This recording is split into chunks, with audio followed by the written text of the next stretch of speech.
नमस्कार दोस्तों। बारिश में भीगता करोड़पति लड़का बारिश की बूंदें उस रात जैसे आसमान का सारा दर्द अपने साथ लेकर धरती पर बरस रही थी। काली घनघोर रात, तेज हवाएं और बिजली की चमक हर पल माहौल को और डरावना बना रही थी। उसी तूफानी रात में एक सुनसान कच्ची सड़क पर एक नौजवान लड़का भीगता हुआ धीरे धीरे आगे बढ़ रहा था। उसकी उम्र मुश्किल से 25-26 साल लग रही होगी।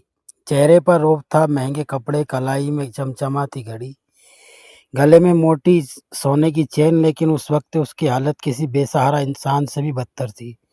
उसका नाम था रुद्र, करोड़ों की कंपनी का मालिक जिसके एक इशारे पर बड़े-बड़े लोग झुक जाते थे। आज वही रुद्र एक छत के लिए तरस रहा था। बारिश उसके महंगे कोट को भिगो चुकी थी, जूते कीचड़ से भर चुके थे और चेहरे पर गिरती बूंदों के साथ शायद कुछ आंसू भी थे जिन्हें कोई पहचान नहीं सकता था। रुद्र बार बार अपने बंद पड़े फोन को देखता और फिर आसमान की तरफ देखता, जैसे पूछ रहा हो क्यों, लेकिन जवाब सिर्फ बारिश की आवाज में मिल रहा था। कुछ घंटे पहले तक सब कुछ ठीक था। वो अपने दोस्तों के साथ एक बड़ी बिजनेस पार्टी से लौट रहा था। गाड़ियों का काफिला, हसीन जाम और शानो शौकत, लेकिन एक मोड़ पर उसकी गाड़ी का एक्सीडेंट हो गया। ड्राइवर बेहोश हो गया, बाकी गाड़ियां आगे निकल गई और रुद्र अकेला उस सुनसान रास्ते पर फंस गया। पहले उसने मदद के लिए कॉल करने की कोशिश की, लेकिन नेटवर्क नहीं था। धीरे धीरे रात गहराती गई और बारिश तेज होती गई। अब हाल ये था कि करोड़ों का मालिक एक छत के लिए भटक रहा था। तभी उसकी नज़र दूर एक छोटे से घर पर पड़ी। मिट्टी का बना घर, ऊपर टीन की छत जिस पर गिरती बारिश तेज आवाज कर रही थी और अंदर एक हल्की सी रोशनी जल रही थी। रुद्र के कदम अपने आप तेज हो गए। वो दरवाजे तक पहुंचा, कुछ पल रुका जैसे उसका अहंकार उसे रोक रहा हो, लेकिन ठंडी हवा के एक झोंके ने उसे हकीकत याद दिला दी। उसने धीरे से दरवाजा खटखटाया। अंदर से आवाज आई, कौन है इतनी रात को? रुद्र ने धीमी आवाज में कहा, मैं रास्ता भटक गया हूँ, मुझे मदद चाहिए। कुछ पल सन्नाटा रहा, फिर दरवाजा धीरे धीरे खुला। सामने एक औरत खड़ी थी, उम्र करीब 30-32 साल, साधारण सी साड़ी पहने, चेहरा थका हुआ, लेकिन आंखों में अजीब सी शांति। माथे पर सिंदूर नहीं था और आंखों में वो खालीपन था जो सिर्फ एक विधवा के जीवन में होता है। उसका नाम था कावेरी। कावेरी ने एक नज़र में रुद्र को देखा, भीगा हुआ शरीर, ठंड से कांपता हुआ इंसान, और बिना कुछ पूछे दरवाजा खोल दिया। अंदर आ जाओ, बाहर बहुत तेज बारिश है। ये सुनकर रुद्र कुछ पल के लिए चुप रह गया। उसे उम्मीद नहीं थी कि कोई अजनबी उसे इतनी आसानी से अंदर आने देगा। वो धीरे धीरे अंदर आया। घर बहुत छोटा था। एक कोने में चूल्हा, दूसरे में पुराना बिस्तर और दीवारों पर कुछ पुरानी तस्वीरें।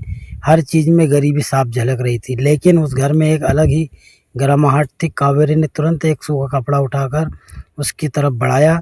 ये लो, खुद को सुखा लो, नहीं तो बीमार पड़ जाओगे। रुद्र ने कपड़ा लिया, लेकिन उसकी नज़रें अब भी कावेरी पर टिकी थी। उसने शायद पहली बार किसी गरीब इंसान में इतनी सच्चाई देखी थी। उसने धीरे से पूछा, तुम अकेली रहती हो? कावेरी हल्का हल्का सा मुस्कुराई, लेकिन उस मुस्कान में दर्द साफ था। हाँ, अब तो आदत हो गई है अकेले रहने की। रुद्र समझ गया कोई, लेकिन उसने और कुछ नहीं पूछा। कावेरी ने चूल्हे पर पानी रख दिया। चाय बना देती हूँ, ठंड कम हो जाएगी। रुद्र ने मना किया, लेकिन कावेरी ने उसकी बात काट दी। इंसानियत में मना नहीं होता। ये शब्द रुद्र के दिल में उतर गए। कुछ देर बाद उसने गर्म चाय दी। रुद्र ने जैसे ही एक घूंट लिया, उसे लगा जैसे उसके अंदर की सारी ठंड खत्म हो रही हो।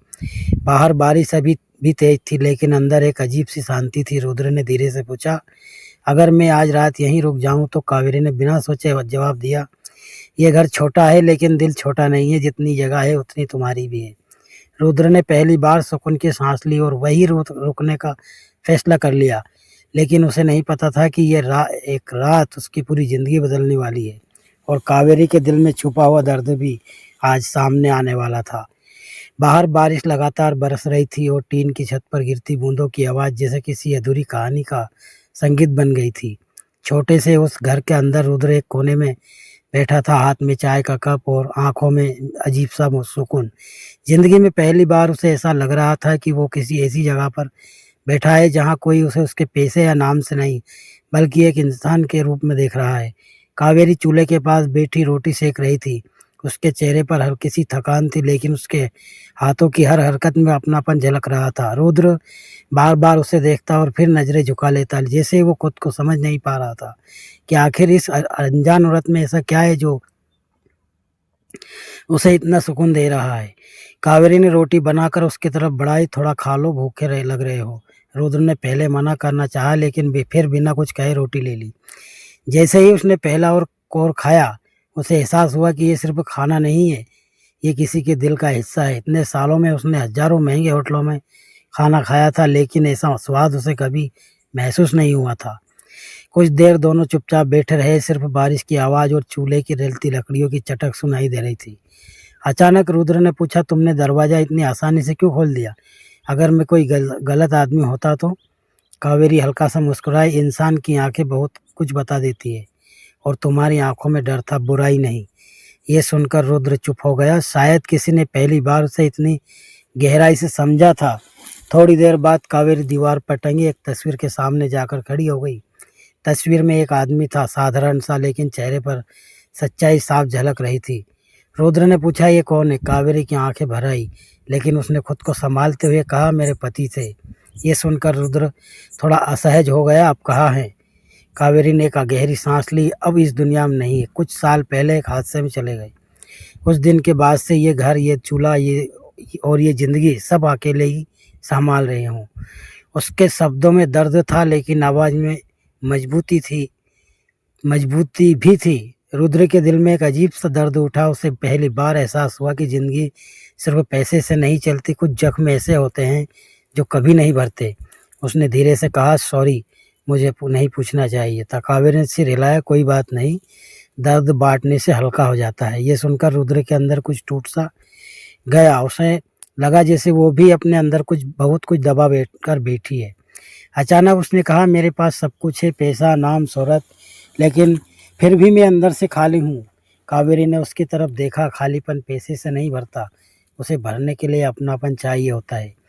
ये बात रुद्र के दिल में उतर गई। धीरे बाहर बिजली कड़की और तेज आवाज़ के साथ बारिश और भी तेज हो गई। उसी वक्त अचानक एक तेज हवा का झोंका आया और दरवाज़ा जोर से खुल गया। रुद्र उठकर दरवाज़ा बंद करने गया, लेकिन जैसे ही उसने बाहर झांका, उसे अंदर में अंधेरे कुछ हलचल दिखी, जैसे कोई घर के बाहर खड़ा हो। उसका दिल तेजी से धड़कने लगा। उसने तुरंत दरवाज़ा बंद किया और कावेरी की तरफ देखा। कावेरी भी थोड़ा घबरा गई थी, लेकिन उसने खुद को संभालते हुए कहा, शायद कोई राहगीर होगा या हवा का असर। लेकिन रुद्र को यकीन नहीं हो रहा था। उसके चेहरे पर डर साफ दिख रहा था। तभी दरवाजे पर अचानक जोर से दस्तक हुई। धड़ाम धड़ाम की आवाज़ से पूरा घर गूंज उठा। कावेरी और रुद्र दोनों एक दूसरे को देखने लगे। उस रात का सन्नाटा अचानक डर में बदल चुका था। रुद्र धीरे धीरे दरवाजे की तरफ बढ़ा। उसका दिल तेजी से धड़क रहा था। जैसे ही उसने दरवाज़ा खोलने के लिए हाथ बढ़ाया, कावेरी ने उसका हाथ पकड़ लिया। रुको, पता नहीं बाहर कौन है। लेकिन दस्तक और तेज होती जा रही थी। ये सिर्फ एक रात की पनाह नहीं रह गई थी, ये रात एक नई मुसीबत लेकर आने वाली थी। आखिरकार रुद्र ने हिम्मत जुटाई और धीरे धीरे दरवाज़ा खोल दिया। जैसे ही दरवाज़ा खुला, तेज हवा के साथ बारिश की बूंदें अंदर आ गई और सामने खड़ा था एक अजनबी आदमी। उसकी हालत भीगकर खराब हो चुकी थी, आंखों में अजीब सी बेचैनी थी और चेहरा घबराया हुआ था। उसने हाँफते हुए कहा, दरवाज़ा बंद करो जल्दी। रुद्र एक पल के लिए चौंक गया, लेकिन फिर उसने तुरंत दरवाज़ा बंद कर लिया। कावेरी उस आदमी को देखकर थोड़ा पीछे हट गई। कौन हो तुम, और इतनी रात को यहाँ क्या कर रहे हो? वो आदमी कुछ देर तक सांस संभालता रहा, फिर बोला, मेरा नाम रोहन है, मैं रास्ते में फंस गया हूँ, कुछ लोग मेरे पीछे पड़े हैं। ये सुनकर माहौल और भी ज़्यादा तनावपूर्ण हो गया। रुद्र ने शक भरी नज़रों से उसे देखा। कौन लोग और क्यों? रोहन ने इधर उधर देखा और जैसे उसे डर हो कि कोई सुन ना ले। फिर बोला, मैंने कुछ गलत नहीं किया, लेकिन जिन लोगों से मेरा सामना हुआ वो बहुत खतरनाक है, मैं उनसे बचकर यहाँ तक भागा हूँ। कावेरी और रुद्र एक दूसरे को देखने लगे। अभी कुछ देर पहले तक जो घर सुरक्षित लग रहा था, अब वहाँ खतरे की आहट साफ सुनाई दे रही थी। कावेरी ने धीरे से कहा, देखो, हमारे पास ज़्यादा कुछ नहीं है और हम किसी मुसीबत में नहीं पड़ सकते हैं। लेकिन रोहन की हालत देखकर उसका दिल भी पसीज गया। वो काँप रहा था और उसकी आंखों में मदद की गुहार साफ नज़र आ रही थी। रुद्र के अंदर भी एक अजीब सा संघर्ष चल रहा था। एक तरफ उसका डर था, दूसरी तरफ इंसानियत। कुछ पल सोचने के बाद उसने गहरी सांस ली। ठीक है, आज की रात तुम भी यहीं रह सकते हो, लेकिन अगर कोई परेशानी हुई तो जिम्मेदारी तुम्हारी होगी। रोहन ने तुरंत सिर हिलाया। धन्यवाद, मैं आपका एहसान कभी नहीं भूलूंगा। कावेरी ने उसे भी एक सूखा कपड़ा दिया और चूल्हे के पास बैठने को कहा। लेकिन अब उस घर का माहौल पहले जैसा शांत नहीं था। हर किसी के मन में एक अनजाना डर बैठ चुका था। तीनों चुपचाप बैठे थे। सिर्फ बारिश की वो आवाज़ और कभी कभी बाहर से आती हवाओं की सिसकियाँ सुनाई दे रही थी। अचानक दूर से कुछ लोगों की आवाज़ें सुनाई दी, जैसे कोई किसी को ढूंढ रहा हो। रुद्र ने तुरंत खिड़की के पास जाकर झांका। अंधेरे में कुछ परछाइयाँ हिलती नजर आ रही थी। उसका दिल जोर से धड़कने लगा। उसने धीरे से कहा, वो लोग शायद यहीं आ रहे हैं। ये सुनते ही रोहन का चेहरा डर से सफ़ेद पड़ गया। कावेरी ने तुरंत दरवाजे की कुंडी और मजबूत कर दी और चूल्हे की आग धीमी कर दी ताकि बाहर से रोशनी कम दिखे। अब तीनों के बीच सन्नाटा था, लेकिन बाहर खतरा करीब आता जा रहा था। कदमों की आवाज़ें साफ सुनाई देने लगी। किसी ने दूर से चिल्लाकर कहा, इधर देखो, शायद वो यही कहीं छिपा है।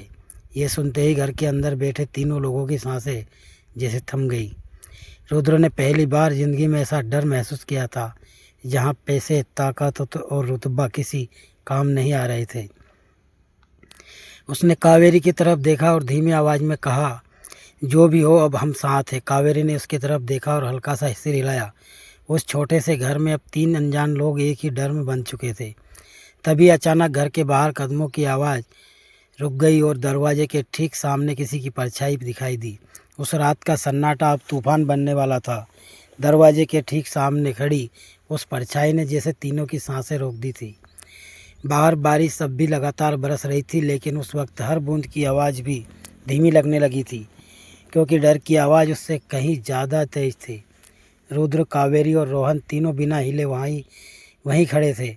अचानक दरवाजे पर जोरदार दस्तक हुई। इस बार पहले से भी ज़्यादा खतरनाक, धड़ाम धड़ाम, जैसे कोई दरवाज़ा तोड़कर अंदर घुसना चाहता हो। कावेरी का दिल जोर जोर से धड़कने लगा। उसने रुद्र की तरफ देखा और उसकी आंखों में सवाल था, अब क्या करें। रुद्र ने खुद को संभालते हुए धीरे से इशारा किया कि शांत रहो, लेकिन बाहर से आवाज़ आई, दरवाज़ा खोलो, हमें पता है वो अंदर ही है। ये सुनते ही रोहन के पैरों तले ज़मीन खिसक गई। उसने घबरा कर कहा, वो लोग मुझे मार देंगे। कावेरी ने तुरंत उसका मुंह दबा दिया, चुप रहो, आवाज़ मत करो। लेकिन बाहर खड़े लोग अब और भी गुस्से में आ चुके थे। उन्होंने दरवाजे को ज़ोर ज़ोर से पीटना शुरू कर दिया। हर एक चोट के साथ घर की दीवारें तक कांपने लगी। रुद्र के दिमाग में तेज़ी से विचार दौड़ने लगे। उसने ज़िंदगी में हर समस्या को पैसे से हल किया था, लेकिन आज उसने पास न पैसा काम आ रहा था, न कोई ताकत, सिर्फ हिम्मत ही उसका सहारा थी। उसने धीरे से कावेरी से पूछा, पीछे कोई रास्ता है क्या? कावेरी ने हल्के से सिर हिलाया। पीछे एक छोटा सा दरवाज़ा है जो खेतों की तरफ खुलता है, लेकिन वहाँ भी अंधेरा और कीचड़ है। रुद्र ने तुरंत फैसला लिया, हमें यहीं छिपना होगा, बाहर निकलना खतरे से खाली नहीं है। तभी अचानक दरवाजे पर एक ज़ोरदार लात पड़ी और कुंडी हिल गई। अब समय बहुत कम था। रुद्र ने रोहन को पकड़कर एक कोने में ले गया, जहाँ एक पुरानी अलमारी रखी थी। उसने उसे उसके पीछे छिपा दिया। चाहे कुछ भी हो, आवाज़ मत करना। रोहन कांपते हुए सिर हिलाने लगा। कावेरी ने जल्दी से चूल्हे की आग पूरी तरह बुझा दी ताकि अंदर अंधेरा हो जाए। अब पूरा घर लगभग अंधेरे में डूब चुका था। तभी एक और ज़ोरदार धक्का लगा और दरवाज़ा आधा टूट गया। बाहर से 3-4 आदमी अंदर घुस आए और उनके हाथों में डंडे थे और आंखों में गुस्सा साफ झलक रहा था। उन्होंने चारों तरफ नज़र दौड़ाई और एक ने ऊंची आवाज़ में कहा, हम जानते हैं वो यहीं कहीं छिपा है। रुद्र और कावेरी एक कोने में खड़े थे, सांसें रोककर। उनमें से एक आदमी ने कावेरी को घूरते हुए पूछा, यहाँ कोई आया था क्या? कावेरी ने खुद को संभालते हुए कहा, नहीं, यहाँ कोई नहीं आया। उसकी आवाज़ में हल्का सा डर था, लेकिन हिम्मत भी थी। उस आदमी ने शक भरी नज़रों से पूरे घर को देखना शुरू किया। उसने अलमारी की तरफ कदम बढ़ाए जहाँ रोहन छिपा था। रुद्र का दिल जोर से धड़कने लगा। उसे लगा अब सब खत्म हो जाएगा। जैसे ही वो आदमी अलमारी के पास पहुंचा, रुद्र अचानक आगे बढ़ा और ज़ोर से बोला, यहाँ कोई नहीं है, तुम लोग गलत जगह आ गए हो। उसकी आवाज़ में इतना आत्मविश्वास था कि कुछ पल के लिए वो लोग रुक गए। उसने एक एक ने गुस्से में कहा, तू हमें सिखाएगा? लेकिन तभी बाहर से किसी ने आवाज़ लगाई, चलो यहाँ नहीं है, वो आगे भाग गया होगा। ये सुनते ही वो लोग कुछ पल के लिए रुके और फिर धीरे धीरे बाहर निकल गए। जाते जाते उन्होंने एक बार फिर घर के अंदर नज़र दौड़ाई और फिर अंधेरे में गायब हो गए। दरवाज़ा आधा टूटा हुआ था और बारिश की बूंदें अंदर आने लगी थी। कुछ देर तक तो कोई कुछ नहीं बोला, फिर अचानक रोहन अलमारी के पीछे से बाहर आया और ज़मीन पर बैठ गया, जैसे उसकी जान वापस आई हो। उसकी आंखों से आंसू निकलने लगे। उसने कांपती आवाज़ में कहा, अगर आप लोग नहीं होते तो आज मैं ज़िंदा नहीं बचता। कावेरी ने धीरे से कहा, भगवान ने हमें एक दूसरे की मदद के लिए भेजा है। रुद्र चुपचाप खड़ा था, लेकिन उसके अंदर कुछ बदल रहा था। उसे पहली बार एहसास हुआ था कि ज़िंदगी की असली ताकत पैसा है।